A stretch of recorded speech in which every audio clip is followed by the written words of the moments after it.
Continuando, galera, então na página 321, ok? Nós temos dois verbos aí pra gente tratar. O lay e o lie. Bem, nós temos aí essas duas frases, ok? Mas antes eu vou explicar o significado desses verbos. Se você olhar lá no texto, eles estão lá no texto da Chapeuzinho Vermelho, né? Bem, o verbo lay, ele significa o seguinte, né? Ele significa colocar alguma coisa em algum lugar, certo? E aí, essa alguma coisa que você vai colocar, você vai posicionar, ok? Em algum lugar. Pode ser na posição, né? Você pode simplesmente colocar e pode também estar deitado, beleza? Agora, o verbo lie, né? Também pode significar deitar, ok? Então, ambos podem significar deitar. Porém, o verbo lay, você posiciona ele ali naquele local. Então, ele pode estar ali repousando e pode estar deitado. Agora, o verbo lie, ele automaticamente, né? É o verbo, pode ser o verbo deitar, e aí descansar nesse caso, ou deitar. E nesse caso, ele vai estar na posição horizontal deitado mesmo, tá? Então, bora lá. Presta bastante atenção, olha as frases. When the wolf had appeased his appetite, he lay down again in the bed, fell asleep and... Então, quando o lobo, né, já tinha se satisfeito no seu apetite, ele descansou de novo na cama. Então, significa que ele se posicionou ali na cama, e aí, né, ele se posicionou, deitou, enfim. Agora, olha... So, he went into the room, and when he came to the bed, he saw that the wolf was lying in it. Então tá falando, né, que o caçador, né, quando ele foi pro quarto, e quando, né, que ele foi pro quarto, e quando ele chegou na cama, ele viu que o lobo estava deitado sobre ela, ok? Deitado nela, né, na cama. He put on her clothes, dressed himself in her cap, laid himself in bed and... Então, ele colocou as roupas dela, vestiu nele, né, o chapéu, e aí o led himself in bed. Nesse caso aí, né, nós temos o verbo lay, ok? O verbo lay no passado, ok? Então, ele se posicionou na cama. Não significa necessariamente que ele deitou. Agora, se fosse o verbo lie, a gente teria certeza que ele estava deitado na posição. Essa é a diferença dos dois. E aí, agora eu quero que você verifique no quadro, né? Mais uma vez o significado. E aí, as conjugações, porque tem só um probleminha aí, que vocês vão ver aí nesses dois verbos. Então, o verbo lay e o verbo lie, a forma base deles. Então, qual é o significado do lay?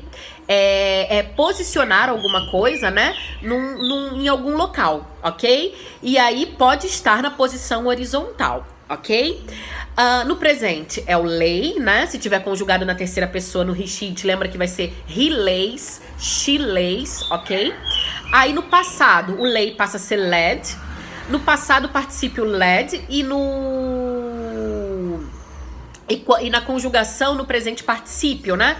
Laying, ok? Lying. Agora, laying é a pronúncia, desculpa. Aí o verbo lie. O verbo lie, então, olha, estar, né? Ou se movimentar para uma posição, né? Que esteja na horizontal na superfície. Então, o verbo lie, gente, ele sempre que ele vai estar descansando, vai estar posicionado, ele vai estar deitado. Esse não tem, como que fala? Ele não tem opção, ele vai estar deitado. Bem, então a forma dele no presente, lie, ok? Então na terceira pessoa, lies, né? He lies, né? No caso tá deitado, e por aí vai. Aí no simple past, essa é a confusãozinha. Por quê? Porque o verbo lie, quando ele vai pro passado, ele fica na mesma forma que no presente do verbo lay. Então, às vezes, a gente vai ter que entender pelo contexto ou pelas expressões de tempo, né? Então, se tiver a expressão de tempo no presente, significa que é o lay. Agora, se tiver esse lay com expressão de tempo no passado, significa que a gente está tratando do verbo lie. Olha aí. Então, a gente tem que memorizar isso. No passado, particípio laying, ok? E no presente, particípio, né? Lying, ok? Bem, e aí pra gente aprender um pouquinho mais, ok? Lay, o verbo lay. Então, significa posicionar alguma coisa, né? Ou alguém em algum lugar. Ok? Então, o verbo lay, ele vai ser um verbo transitivo. Por quê? Porque ele precisa de um complemento. Porque toda vez que você lay alguma coisa, você sempre vai posicionar, né, essa alguma coisa ou alguém em algum lugar.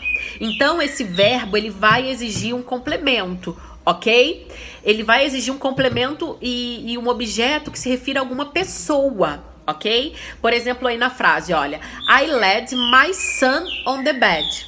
Ok? I led my son on the bed. Então, olha, ele posicionou, né, o filho na cama. Ok? Então, o verbo lay, ele vai ser um verbo que exige complemento. E esse complemento, né, essa transitividade verbal, como vocês já conhecem, né? Ele é um verbo transitivo porque ele exige, ok? Que tenha algum objeto após ele. Ele exige, ok? Agora, o verbo lie, o que significa? Significa descansar, né? E estar reclinado. Então, nesse caso, ele vai estar, lembra que eu falei, vai diretamente, o verbo lie vai ser um descansar, mas um descansar na posição horizontal, obrigatoriamente, ok? E ele é um verbo intransitivo. Por quê? Porque ele não precisa diretamente de um objeto após ele. O que vai precisar, né, algumas vezes, é o local. Então, é o que pode ter. Então, por exemplo, é o sujeito, ok? O verbo lie. E aí o local é o que pode ter de complemento, mas não é necessário, ok? Eu posso simplesmente falar que I lie down, ok? O quê? Eu descansei, eu deitei, né? Essa é a posição aí, ok? Agora o verbo lie ali em cima, ele precisa, né? O verbo lay, lá em cima o verbo lie, ele não precisa. Agora o verbo lay, ele precisa de um complemento. Então, nesse caso, eu vou posicionar algo ou alguém em algum lugar, ok? As atividades agora. Bem, então, antes das atividades, eu quero falar pra vocês que essa página, ela tem um RA. Então, por favor, o RA vai ser muito importante, né? Porque ele vai acrescentar pra vocês um vocabulário sobre o lay, né? O verbo lay e o verbo lie, ok? E aí nós vamos para atividade, ok? Depois do RA. Complete the following sentence with lay or lie in the correct form and tense. Bem, então você vai colocar aí, né, o verbo lay ou o verbo lie, cada um aí de acordo com a necessidade da frase. Porém, você vai ter que verificar o tempo verbal, ok? Então, não esqueça. Por exemplo, ali em cima no quadro, nós temos lá no quadro, então como eu vou precisar dessa conjugação, eu vou olhar nesse quadro aqui, olha, que tem logo aqui em cima nessa mesma página. Então, o verbo no presente, o verbo no passado particípio, ou se o verbo precisar, por exemplo, dos perfect, né? Por exemplo, no perfect continuous e por aí vai que a gente já aprendeu, ok? E aí nós vamos parar por aqui hoje, ok?